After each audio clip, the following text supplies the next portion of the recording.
Alright, ladies and gents, it's your favorite Asian robot, and welcome to my video about what you can expect in the pre-order beta. For those of you that have pre-ordered DarkTide, you'll be starting alongside the rest of us creators at exactly, alright, here's the timing, you'll be starting at exactly, wait, what?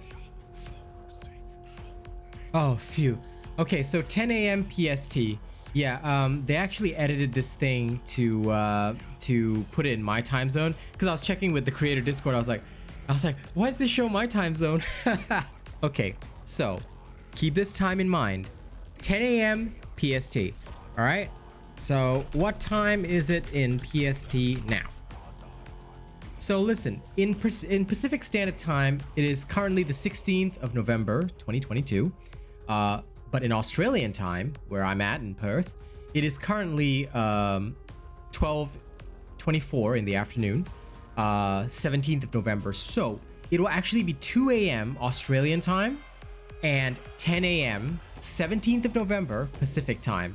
All right, that's when this is coming out. So I hope you'll look forward to it. Now then, what can you expect? Well, let me lower the music a little bit. Here we go. What to expect in the pre-order beta of DarkTide. Basically, they are currently, leading up to the final launch of Warhammer 40,000 DarkTide, which is going to be happening, okay, on the 30th of November. It's also going to be a day one release on PC Game Pass. So if you've got the PC Game Pass, you can play it there.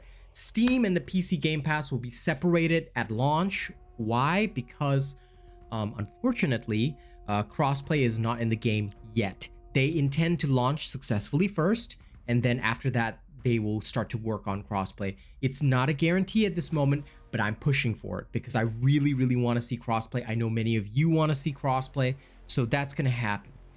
I was part of the closed beta, and that is where I actually applied for the creator program. And what they're addressing now in this pre-order beta is that since the closed beta, the team has been working hard, okay, to address many issues, and here's what they've fixed so far. Okay, in the beta, they've improved optimization and performance, and I'll be testing it live. I'll be streaming it as soon as I get up in the morning, and I'll be streaming it for about 12 hours, okay? They've added mouse sensitivity, all right, so I suppose we can adjust that. Thanks to my newfound Overwatch 2 knowledge, I'll probably tweak that quite a bit. They added the ability to turn off wobble for players with motion sickness. They've added the ability to skip the tutorial after initial character creation.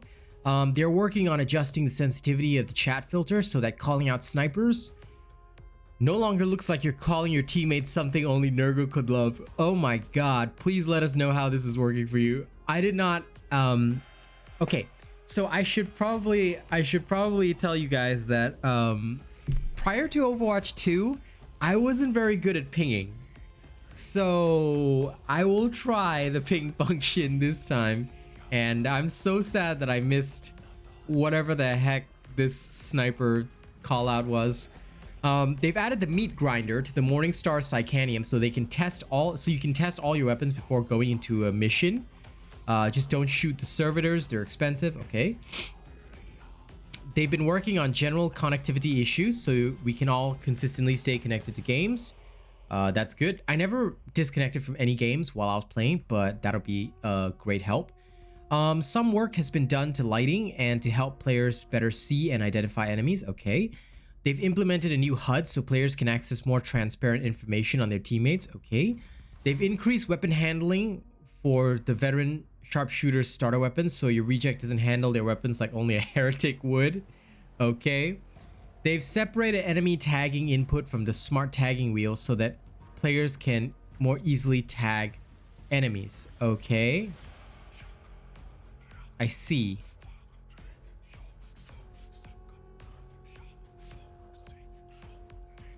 I hope that the ping button is not too confusing because I'm just so used to pinging.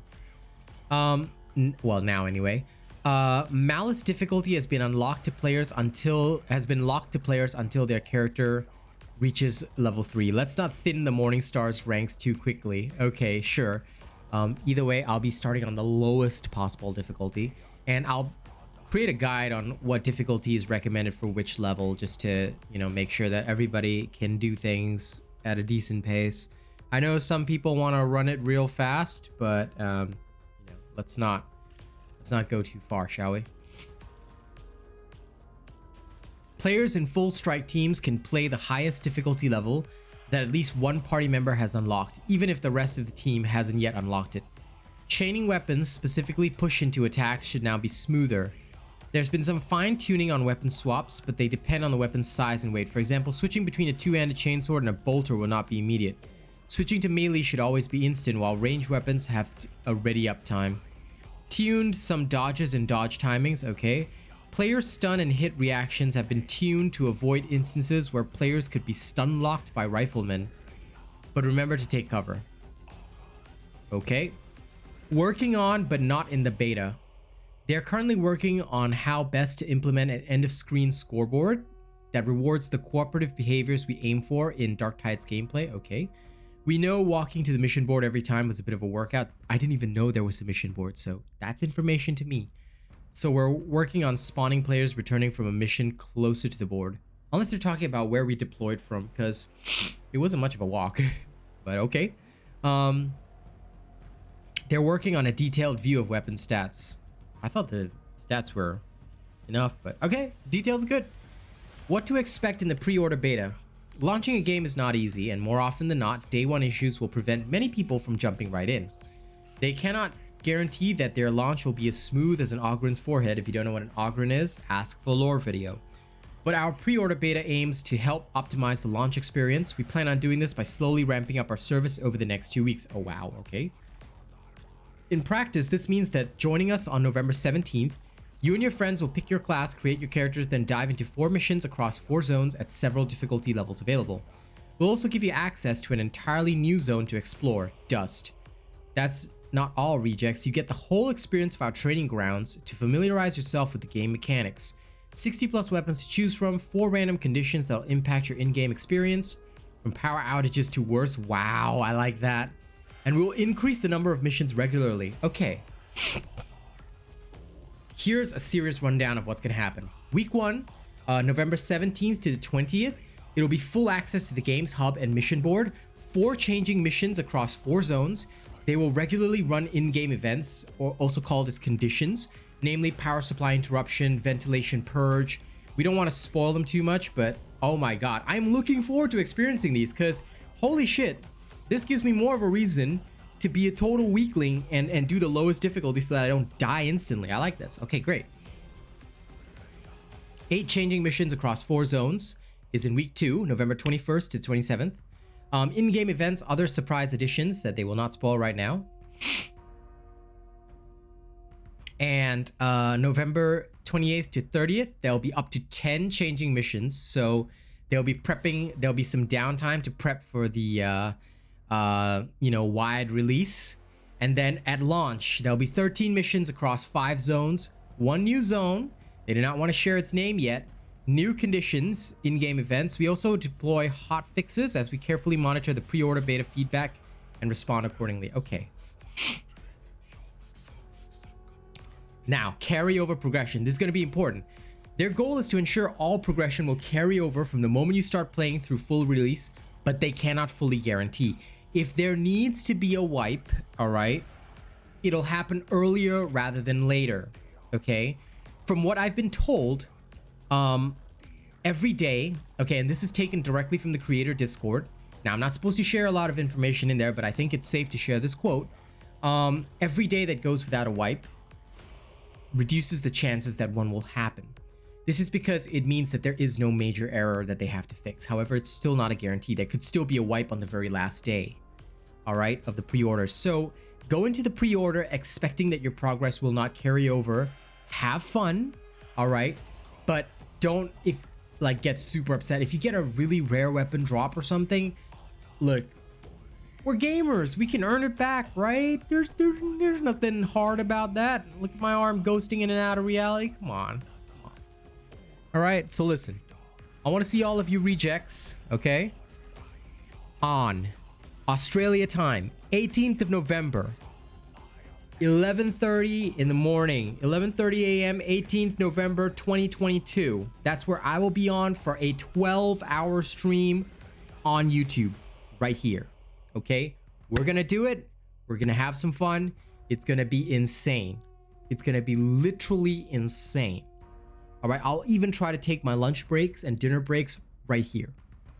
Okay, so look forward to it. Look forward to it. I am stoked. I am excited. I am so ready. I am just so ready to do this. And I hope all of you will join me for the journey. It's going to be fun. See you on the Mourningstar. Oh, and before we go, here's a thank you to everybody. Every single one of my channel members who made this possible. All right. I'm going to separate the window so that we don't... I don't reveal too much about my YouTube. Can't always show the inner workings, right? Okay.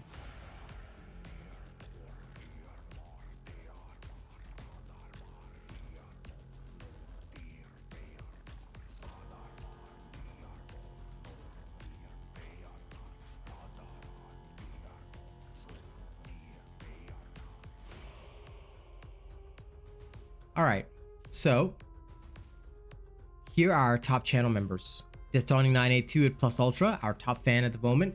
We've got Jerry Fast, Joshua Moritz, Rogue Assassin, Omis Screenpuff, and Zach NFG. They're all prestige members. Thank you guys so much. As for our honored robots, Conrad C, Miss Eve, Grim Reaper 2296, Marion Whiffling, Jacob Gabrick, Jammer Boy, Turtle Dove, Nate the Great, Curtis Schussler, MjRiffle, Shadow, Corey Ryu, Benjamin Savage, Lady Neo, Anarchy Inc., Greasy Burger, Stefan Gara, Killer Team Gaming, and Coda CMF. Thank you guys so much for supporting the channel. Thank you to all of our cool bots as well. If you'd like to support this channel, you can also grab a membership if you like. It's up to you. It's up to you, okay? But thank you guys so much. You guys are amazing, and I'll see you guys on Friday.